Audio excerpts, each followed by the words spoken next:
আপনারা যারা দীর্ঘদিন যাবৎ সেতি বা ধবল রোগে আক্রান্ত, কোনো প্রোডাক্ট ব্যবহার করে ফল পাচ্ছেন না, অনেক প্রোডাক্ট ব্যবহার করে বারবার প্রতারিত হয়েছেন, তাহলে এই প্রোডাক্টটি আপনার জন্য।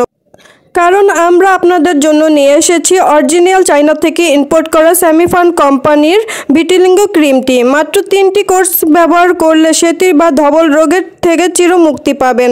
ব্যবহারের 14 থেকে 30 দিনের মধ্যে পার্থক্য দেখতে পারবেন। এটা অন্য সব প্রোডাক্ট থেকে 10 গুণ বেশি কার্যকরী ও শক্তিশালী। আমরাই দিচ্ছি আপনাদের অরিজিনাল সেমিফান ব্র্যান্ডের ভিটিলিঙ্গো ক্রিমটি। যাদের যাদের প্রোডাক্টটি লাগবে অবশ্যই আমাদের পেজে ইনবক্স করে দেবেন। অর্ডারের জন্য নাম, অ্যাড্রেস, ফোন নাম্বার দিয়ে অর্ডার কনফার্ম করতে হবে। যোগাযোগের জন্য স্ক্রিনে দেওয়া নাম্বারে যোগাযোগ করতে হবে। ধন্যবাদ।